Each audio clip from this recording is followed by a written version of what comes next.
Kampung Sukamulya masih berselimut kabut tipis saat suara ayam berkokok bersahutan. Udara pagi yang dingin belum mampu menggoyahkan langkah seorang wanita tua yang sudah bersiap-siap di depan rumah kayunya yang sederhana. Namanya Mak Salmah. Usia lebih dari 60 tahun, namun tubuhnya masih lincah, membawa keranjang berisi sayur mayur dari kebun kecil di belakang rumah. Setiap subuh, sebelum matahari terbit, ia sudah berdiri di pinggir jalan, menjajakan dagangannya di atas tikar lusuh yang dibentangkan di depan warung kosong. Sayur-sayur segar, kangkung, bayam, labu, semua baru panen. Serunya dengan suara lembut namun penuh semangat. Warga kampung menyayanginya, bukan hanya karena sayurnya murah dan segar, tapi karena senyumnya yang tulus selalu menenangkan. Anak-anak kecil suka mendekat karena Mak Salmah sering membagikan ketela rebus atau permen jahe buatan sendiri. Para ibu rumah tangga menyukainya karena ia tak pernah marah, meski sering dibayar belakangan. Tapi tak banyak yang tahu bahwa Mak Salmah punya kebiasaan diam-diam yang tak pernah ia ceritakan. Setiap pagi, sebelum ia mulai berdagang, ia menyisihkan seikat sayur terbaik dan beberapa butir telur ayam kampung dari kandangnya. Barang itu ia bungkus rapi, lalu ia titipkan pada Pak Ustadz di musala kecil dekat rumahnya. Untuk anak-anak yatim, ya, Pak Ustadz, bisiknya lirih. Ia tak mau dipuji, ia tak ingin dikenal sebagai dermawan. Baginya, itu hanya tabungan akhirat. Di rumah, Mak Salmah tinggal bersama Lela, anak angkat yatim piatu yang ia rawat sejak bayi. Kini Lela sudah berusia 15 tahun, duduk di bangku SMP, dan rajin membantu Mak Salmah menyiangi sayur. Lela memanggilnya ibu dan selalu berdoa agar wanita yang ia cintai itu diberikan umur panjang. "Ibu nggak capek?" tanya Lela suatu pagi sambil membantu menyusun bayam ke dalam keranjang. Mak Salmah tersenyum, mengusap kepala Lela yang berhijab rapi. "Kalau untuk kebaikan, capek itu rasanya manis, Leh." Hari itu berjalan seperti biasa. Tak ada yang tahu, angin perubahan sudah mulai berembus pelan, membawa kisah besar yang akan mengguncang hati seluruh kampung. Perubahan itu datang dalam wujud bangunan megah di ujung jalan utama, Pasar Sentra Sukamulya. Baru dibuka seminggu lalu, pasar itu langsung menjadi magnet. Rapi, bersih, ber-AC, dan menjual sayur dari distributor besar dengan harga murah. Warga kampung, perlahan tapi pasti, mulai berpindah. Tikar lusuh Mak Salmah di pinggir jalan tak lagi seramai dulu. Pembeli yang biasa menyapa ramah, kini hanya melintas sambil mengangguk singkat. Sebagian hanya berkata, "Maaf, Mak, tadi udah belanja di pasar baru." Mak Salmah tetap tersenyum. "Iya, Neng. Semoga berkah ya." Namun senyum itu makin lama makin getir. Seikat bayam yang biasa habis dalam 1 jam, kini masih utuh hingga matahari naik tinggi. Tomat-tomat segar mulai layu, dan telur ayam kampung satu persatu retak karena panas. Di rumah, Lela mulai khawatir. Malam itu ia duduk di dekat Mak Salmah yang tengah menambal keranjang rotannya yang mulai usang. "Ibu, Lela lihat dagangan ibu makin susah laku. Apa kita nggak sebaiknya berhenti dulu jualan?" Mak Salmah berhenti menjalin rotan. Ia menatap wajah anak angkatnya yang polos, lalu berkata dengan suara yang pelan namun penuh keyakinan, "Kalau semua orang menyerah saat diuji, siapa yang akan bertahan untuk tetap berbuat baik, Leh?" Lela menunduk. Ada getaran dalam kata-kata itu yang membuatnya nyaris menangis. Namun cobaan belum selesai. Beberapa hari kemudian, Lela mendengar kabar bahwa pengelola pasar baru membuka lapak gratis untuk penjual lama, dengan syarat harus menjual produk dari distributor mereka. Semua sayur dikirim dari luar kota, lebih murah, tapi tak ada lagi hasil panen sendiri. Tak ada lagi kesempatan menyisihkan untuk sedekah seperti biasa. Pak Ustadz datang malam itu, menanyakan kabar Mak Salmah karena beberapa hari ini tak ada titipan sayur untuk anak yatim. "Maaf Pak Ustadz, dagangan saya sepi, belum bisa berbagi," kata Mak Salmah sambil menunduk. Di balik suara lembutnya, hatinya remuk.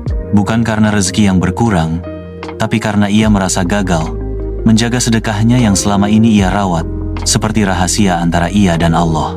Di kamar, Mak Salmah menatap langit-langit rumah kayunya yang reot. Ia berbisik lirih sebelum tertidur, "Ya Allah, jangan ambil semangatku dalam bersedekah. Walau Engkau, ambil semua yang aku punya." Tak ada yang tahu, malam itu adalah malam di mana doa yang lirih itu mulai mengguncang langit. Ramadan pun tiba, membawa suasana syahdu ke kampung Sukamulya. Lampu-lampu kelap-kelip menghiasi musala. Suara anak-anak mengaji bergema dari pengeras suara, dan wangi kolak memenuhi udara senja. Tapi bagi Mak Salmah, Ramadan kali ini terasa berbeda. Bukan karena usia yang makin renta, bukan pula karena tenaga yang melemah, melainkan karena hatinya sedang diuji. ia belum bisa bersedekah satupun sejak awal bulan puasa. Setiap subuh, ia masih bangun seperti biasa. Berjalan perlahan sambil menahan sakit di punggung yang mulai sering nyeri. Dagangan ia jajakan seperti dulu, tapi pembeli tetap sepi. Bahkan beberapa kali sayurnya busuk tak tersentuh. Namun ada satu hal yang tak pernah ia lewatkan. Doa setelah salat tahajud. Doa yang kini semakin spesifik, semakin penuh air mata. Ya Allah, izinkan aku bersedekah besar sebelum aku mati. Sekali saja. Di bulan Ramadan ini, Lela diam-diam menghapus air mata tiap kali mendengar doa itu. Ia tahu ibu angkatnya bukan takut miskin, bukan takut sakit, tapi takut tak bisa berbagi. Suatu sore, Mak Salma batuk hebat hingga tak sanggup berdiri. Lela panik dan ingin membawanya ke puskesmas. Tapi Mak Salma menolak. Ia hanya meminta air hangat dan duduk di beranda sambil memeluk keranjangnya yang kosong. Ibu harus istirahat. Jangan dipaksakan, kata Lela, menahan tangis. Mak Salma hanya menjawab dengan senyuman. Ibu masih kuat. Ibu punya janji yang belum ibu tepati. Janji itu bukan kepada manusia, tapi kepada Tuhan yang selama ini menjadi saksi bisu setiap lembar rupiah yang diselipkan diam-diam ke kantong-kantong para anak yatim. Hingga suatu malam, menjelang malam ke-21 Ramadan, Mak Salma memandangi lemari tua di sudut kamarnya. Di sana tersimpan satu-satunya benda berharga yang tak pernah ia sentuh sejak suaminya wafat. Gelang emas kecil, warisan terakhir yang dulu ia simpan untuk Lela menikah kelak. Tangannya gemetar saat memegangnya. Matanya berkaca-kaca. Maaf ya Le, ibu pinjam dulu masa depanmu. Demi sedekah terakhir ibu. Pagi harinya, ia titipkan gelang itu kepada Pak Ustadz dengan pesan sederhana. Tolong belikan beras, minyak, dan kebutuhan pokok. Bagikan ke para janda dan anak yatim kampung ini. Tapi jangan bilang dari saya. Pak Ustadz menatap mata Mak Salma yang berkaca-kaca, lalu mengangguk. Ia tak kuasa menahan haru. Hari itu, meski tubuhnya lemah dan dagangannya masih sepi, hati Mak Salma terasa paling lapang. Seolah janji yang ia simpan bertahun-tahun akhirnya terpenuhi. Namun malamnya, tubuh Mak Salma demam tinggi. Nafasnya pendek. Lela menggenggam tangan wanita yang membesarkannya dengan panik. Sementara langit di luar mendung berat seperti pertanda bahwa sesuatu yang besar akan terjadi. Malam ke-27 Ramadan, Kampung Sukamulya sunyi dalam kekhusyukan. Di musala kecil, jamaah tengah melantunkan doa malam Lailatul Qadar. Tapi di rumah sederhana di ujung gang, seorang wanita tua sedang berjuang dengan nafas yang semakin pendek. Mak Salma terbaring lemah. Keringat dingin membasahi dahinya. Wajahnya pucat, tapi senyumnya justru terlihat paling tenang. Lela duduk di sisi ranjang, menggenggam tangan ibunya erat-erat. Ibu, ayo ke puskesmas. Kita harus cari bantuan, ucapnya lirih, nyaris berbisik karena suaranya tercekat oleh tangis. Namun Mak Salma perlahan menggeleng. Matanya menatap lembut wajah Lela, seolah sedang menyampaikan pesan terakhir yang tak ingin ditinggalkan dalam bentuk kata-kata. Lela, ibu udah gak punya apa-apa lagi, kecuali kamu, katanya dengan suara nyaris tak terdengar. Tapi ibu bahagia, karena ibu sudah bisa menepati janji ibu. Lela menangis dalam diam. Ia tahu, bukan hanya tubuh Mak Salma yang lelah, jiwanya pun tengah bersiap pulang. Beberapa jam sebelumnya, Pak Ustadz telah membagikan paket-paket sembako dari Mak Salma kepada para janda tua dan anak yatim. Tak seorang pun tahu siapa pemberinya, tapi semua penerima menangis haru ketika menerima bingkisan yang datang tanpa nama itu. Dan malam itu, langit benar-benar berubah.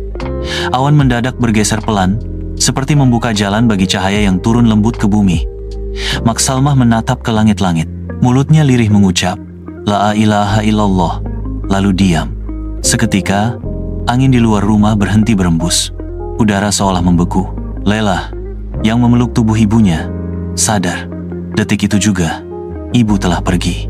Namun di luar rumah, kejadian luar biasa terjadi. Warga yang sedang berjalan pulang dari musalah melihat seberkas cahaya putih yang memancar dari atap rumah Mak Salma, perlahan naik ke langit. Beberapa bahkan bersaksi mencium aroma harum seperti bunga melati dan kayu cendana yang memenuhi udara, padahal di sekitar tidak ada bunga.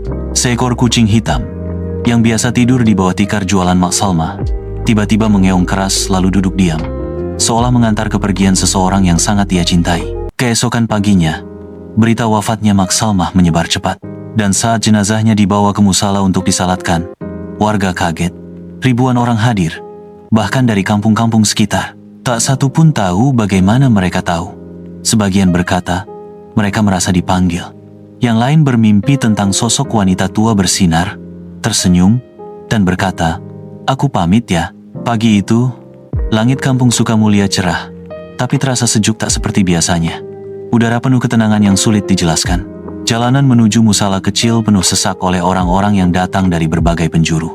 Beberapa membawa bunga, sebagian lagi datang hanya dengan pakaian sederhana dan wajah penuh haru. Lela duduk di samping jenazah ibu angkatnya. Wajah Mak Salma tampak damai, bahkan lebih cerah dari biasanya. Seolah tidur dalam senyuman. Tak ada kerutan kecemasan, hanya ketenangan yang menyelimuti. Pak Ustadz berdiri di depan para pelayat, matanya basah. "Saudara-saudara sekalian," katanya terbata, "kita semua kehilangan sosok yang luar biasa. Tapi ketahuilah, beliau tidak pernah merasa kehilangan apapun, karena setiap hari, hidupnya adalah memberi."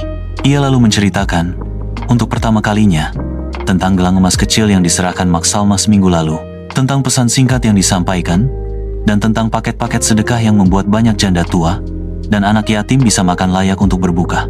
Tangis mulai terdengar dari sudut-sudut musala. Beberapa ibu menutupi wajahnya dengan sajadah. Seorang anak kecil berkata polos, "Itu nenek yang suka kasih saya pisang rebus tiap Jumat, ya? Dia baik banget." Tiba saat jenazah diangkat menuju pemakaman. Tapi saat rombongan jenazah mulai berjalan, kejadian menakjubkan terjadi. Kumpulan burung putih beterbangan rendah di atas langit kampung, mengiringi perjalanan jenazah Mak Salma. Beberapa warga bersaksi, udara terasa wangi saat jenazah lewat. Seorang pemuda berbisik kepada temannya, "Aku kayak ngelihat cahaya putih dari kain kafan beliau." Lela menggenggam kain kafan itu erat sebelum dikubur.